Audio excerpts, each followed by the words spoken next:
O primeiro parâmetro que a gente vai estudar vai ser o parâmetro da média populacional. E a gente vai começar olhando para a distribuição da média amostral.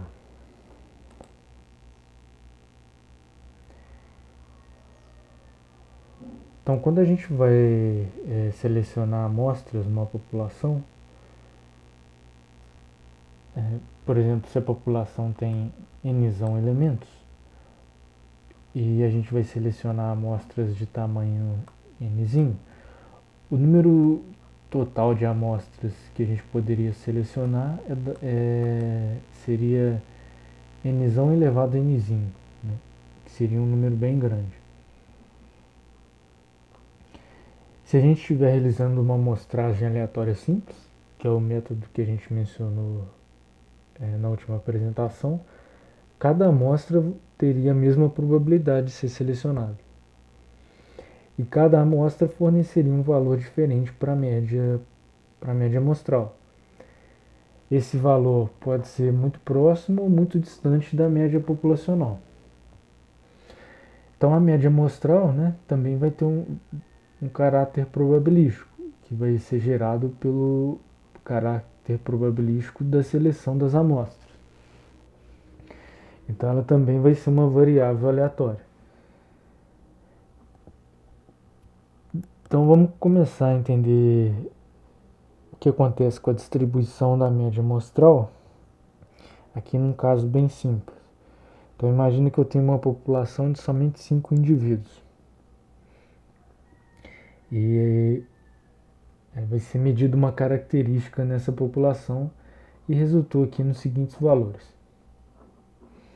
Então a média na população da variável deu 45,62. Como ficaria nesse caso a distribuição da média amostral para amostras aleatórias simples de tamanho 1, 2, 3, 4 e 5? Então, para eu realizar amostras de tamanho 1, é a mesma coisa que eu selecionar um indivíduo. Então, eu tenho 5 possibilidades. E o valor da média amostral seria o mesmo aqui que o valor para cada indivíduo. Então, se eu traçasse o gráfico, seria o mesmo que o gráfico para a média amostral, nas 5 amostras, seria o mesmo gráfico da variável na população. Então, como ficaria agora o caso para amostras de tamanho 2? Então, para eu selecionar dois indivíduos numa população de tamanho 5, eu posso fazer isso de 10 maneiras diferentes. Então aqui eu listei as 10 maneiras. Então na primeira maneira eu poderia sortear os indivíduos número 1 e 2, depois número 1 e 3, que eu estou considerando o caso sem reposição, até a possibilidade de sortear o indivíduo número 4 e o número 5. E para cada amostra eu vou ter os valores aqui da variável e a média amostral vai ser a média desses dois valores. Então eu tenho aqui o valor da média para cada uma dessas amostras. Então se eu fizer o gráfico para a distribuição da média amostral, ficaria agora com esse gráfico. Então já dá para perceber aqui uma diferença do caso anterior. Para amostras de tamanho 1, eu tinha aqui um valor maior que 60 e tinha um valor aqui próximo de 20. Para amostras de tamanho 2, eu já não tenho nenhum valor maior que 60 e nenhum valor menor do que 30. Então a gente tem uma variabilidade menor aqui. Para amostras de tamanho 3, também eu poderia selecionar 10 amostras diferentes. Para cada uma eu teria um valor aqui da média amostral.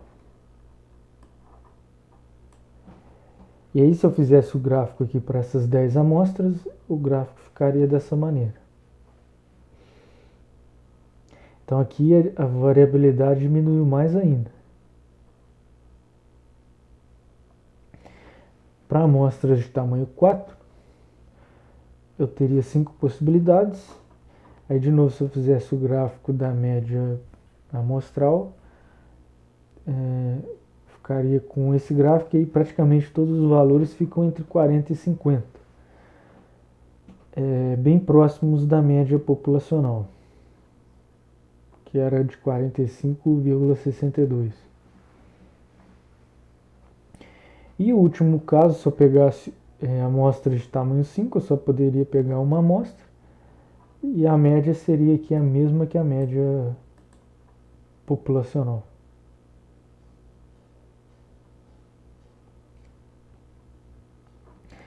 Então, nesse exemplo aqui, como a gente tem informação de toda a população, a gente conseguiria calcular qualquer tipo de probabilidade aqui em relação à média amostral. Então, por exemplo, se eu quisesse calcular a probabilidade da média amostral para amostras de tamanho 2, está entre 45 e 50. Então, vamos ver aqui a amostra de tamanho 2. Está entre 45 e 50. Então, seria mais ou menos essa faixa aqui.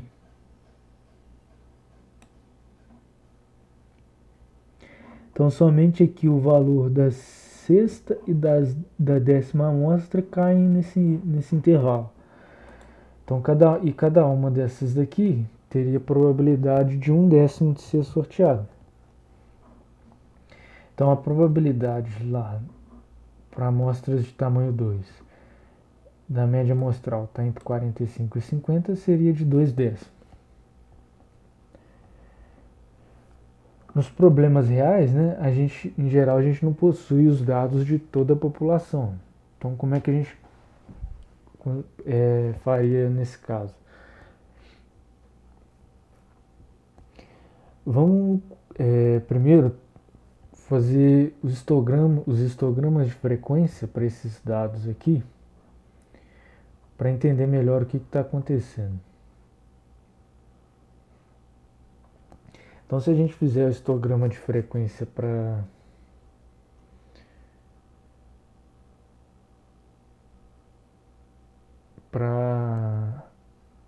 5 amostras de tamanho 1, a gente veria aqui que a gente vai ter uma amostra com o valor da média menor ou igual que 30. Não vou ter nenhum valor com a média entre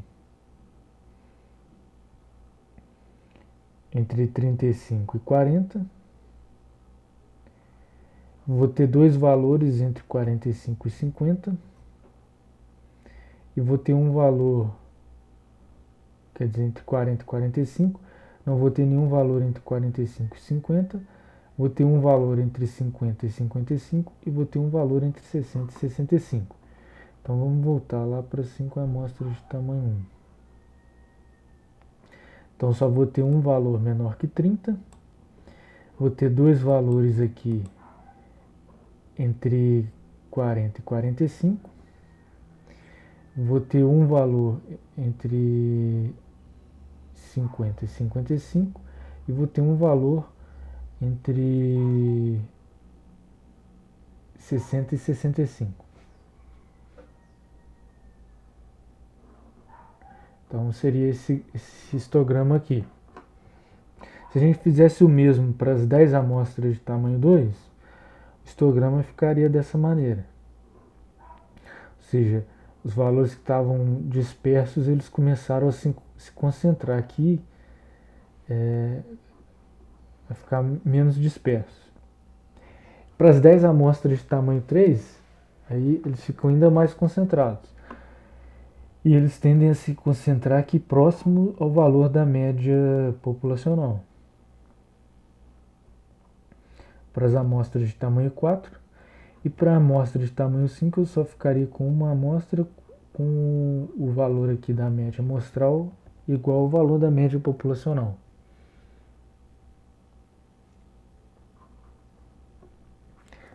Então, para ver mais claramente o que está acontecendo, a gente vai fazer a mesma coisa com um exemplo com com mais registros. Então suponha que medimos uma característica de uma população com 10.000 elementos e chegamos na seguinte distribuição. Então aqui eu dividi aqui em intervalos de comprimento 5, né?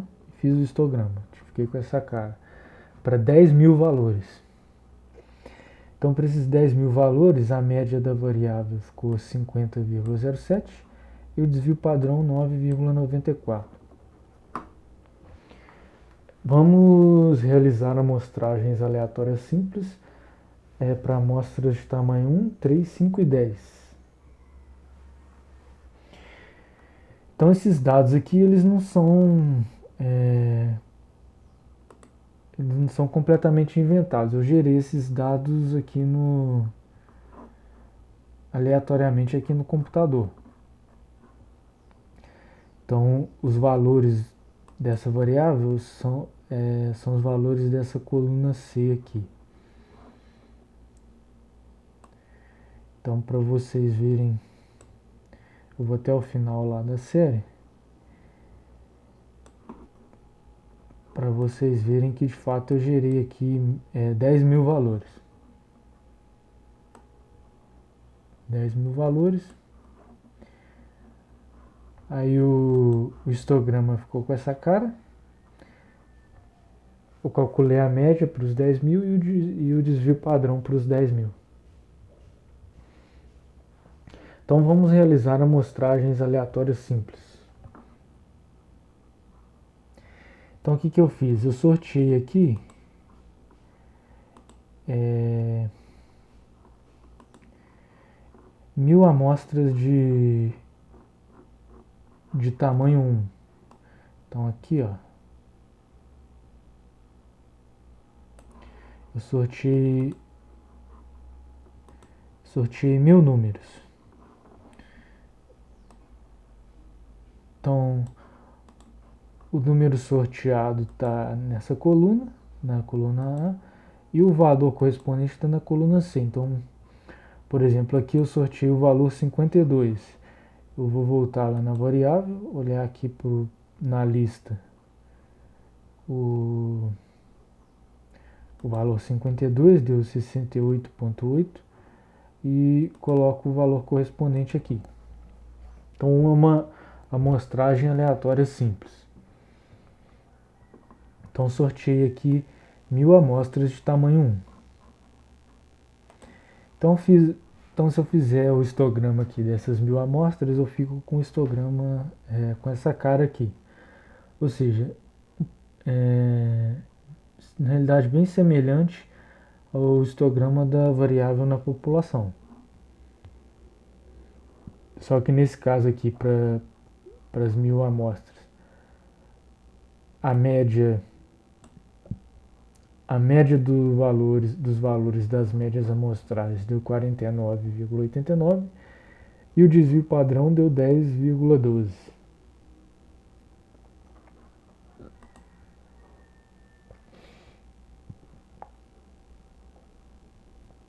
Depois eu selecionei aqui 1.000 amostras de tamanho 3. Então aqui, ó, fiz a mesma coisa, selecionei aqui a sequência de 3 números e olho lá na lista os valores correspondentes. E depois calculo a média aqui dos 3. Aí se eu fizer o histograma dessa média amostral, eu fico com esse gráfico aqui. Ou seja, aí a gente já começou a ver que houve uma concentração. E a média aqui nesse caso ficou 50,4 e o desvio padrão 5,86. Ou seja, diminuiu bastante aqui o desvio padrão. Desvio padrão que indica justamente a dispersão.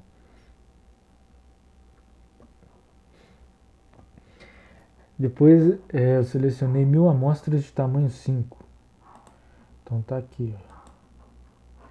Selecionei aqui sequências de 5 números, olhei para os valores correspondentes lá na lista e calculei a média amostral e fiz depois o histograma aqui da média amostral. Então eu fiquei com esse gráfico aqui. Aí diminuiu mais ainda o desvio padrão, ou seja, diminuiu a dispersão. E por último, eu calculei 1000 amostras de tamanho 10. Então aqui eu sorteei sequências de 10 números, olhei para os valores correspondentes e calculei a média em cada amostra.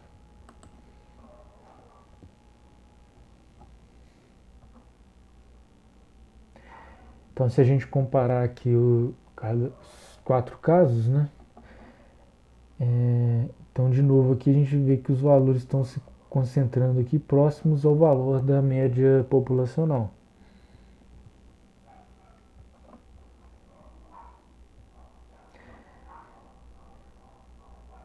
Então o que a gente pode notar nesse exemplo aqui? Que a média da distribuição da média amostral fica sempre próximo ao valor da média populacional. E que inicialmente essa distribuição parecia com a distribuição normal. E que o desvio padrão ele diminui à medida que cresce o tamanho da amostra. E a distribuição se concentra próximo ao valor da média populacional. Então será que é coincidência? Então nesse caso aqui, a minha própria distribuição populacional já parecia um pouco com uma distribuição normal. Então vamos ver agora um caso bem diferente.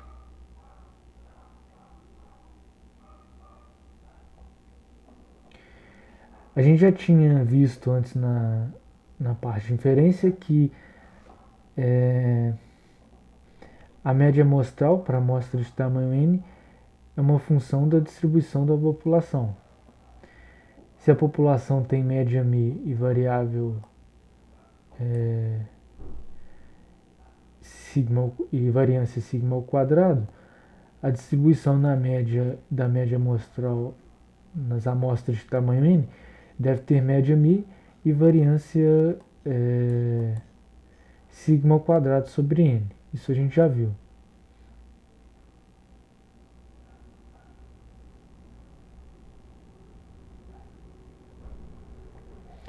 Então vamos comparar para esse exemplo que a gente acabou de ver as médias que a gente observou para cada tamanho de amostra com a média populacional e o desvio padrão e a variância, né, com essa previsão aqui. Então a gente vai chamar de μn e sigma n respectivamente. Na realidade aqui a média e o desvio padrão da distribuição da média amostral para amostras de tamanho n.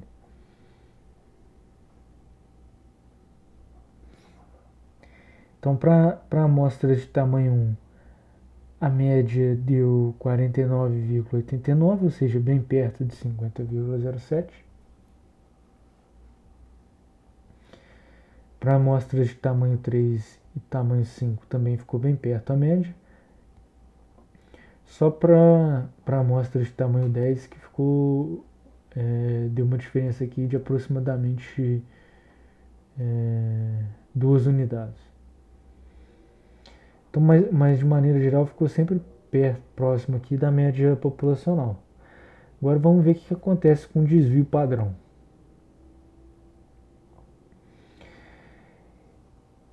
Então a gente vai comparar aqui o desvio padrão para as distribuições para cada tamanho de amostra com o desvio padrão teórico que a gente esperava, que é calculado a partir do desvio padrão populacional.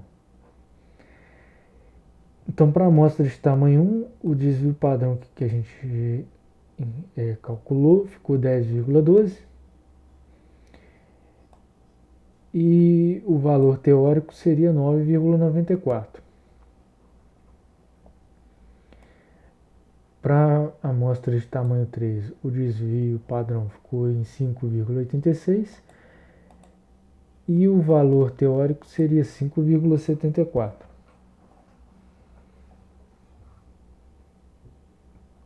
Para amostras de tamanho 5, o desvio seria 4,35 e a previsão seria de 4,45. Para a amostra de tamanho 10, a gente teve um desvio de 1,1, sendo que na teoria deveria ser 3,14. Mas de maneira geral também a gente tem uma boa aproximação aqui entre o valor que a gente calculou aqui na prática e o valor teórico. Então a gente teria uma coincidência aqui dos dois valores se a gente tivesse calculado para todas as amostras possíveis. Eu só calculei para algumas, para 1000.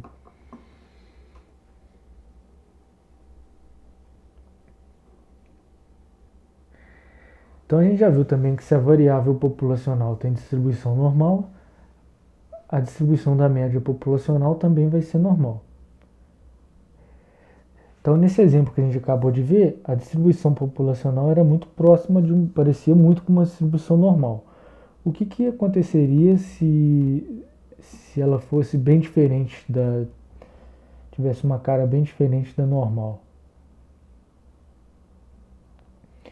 Então, a gente vai fazer a mesma coisa agora para esse exemplo aqui. Então, nesse exemplo, a distribuição dela da variável é bem uniforme. De novo, aqui eu tenho 10.000 elementos na população. A média na população ficou 500,78 e o desvio padrão 291,28.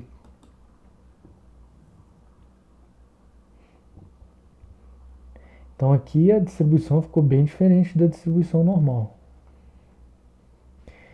Aí de novo a gente vai realizar amostragens aleatórias simples para amostras de tamanho 1, 3, 5 e 10. Então para 1000 amostras de tamanho 1, o gráfico da distribuição o histograma fica dessa maneira aí. Ou seja, ele fica ainda parecido com o uniforme, mas parece que fica mais caótico do que o valor da variável na população. Para 1000 amostras de tamanho 3, o histograma fica dessa maneira. Então aqui a gente já tem uma mudança bem grande, né? Praticamente já fica com cara de distribuição normal, o histograma. Para 1000 amostras de tamanho 5, o histograma fica dessa maneira. E para 1000 amostras de tamanho 10 fica dessa maneira. Então parece que, além dos valores também estarem se concentrando aqui perto do valor da média populacional, as distribuições aqui acabaram ficando parecidas com a distribuição normal. Então se a gente comparar aqui os 4 casos, né? Então para n igual a 1, ela é praticamente uniforme, e para n igual a 3 ela já fica aqui bem parecida com uma normal.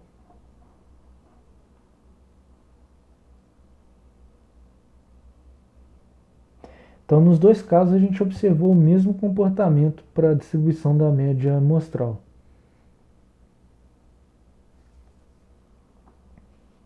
Se a gente comparar de novo aqui, para esse segundo exemplo também a gente vai ver que os valores das médias da distribuição amostral ficam próximas à média populacional, e também aqui os valores do desvio padrão observado vai ficar bem próximo do valor teórico aqui.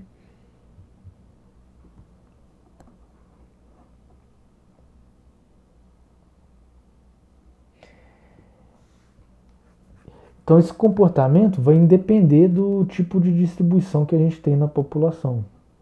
Poderia ser qualquer distribuição aqui, qualquer formato, que a gente veria o mesmo comportamento.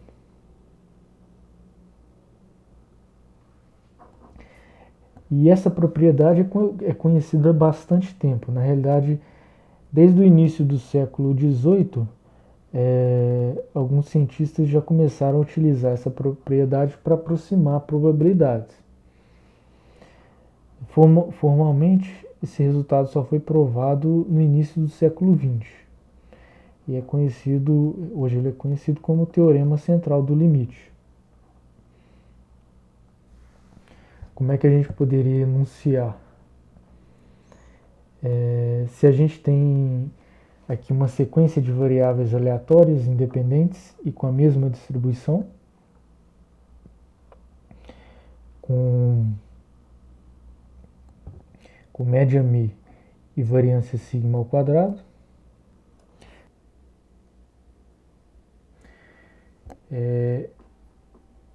então o ponto mais importante aqui é que esse resultado independe de qual distribuição a gente está colocando aqui para essas variáveis. Em geral, nos problemas, né, para aplicar essa aproximação, se exige que n seja maior do que 30.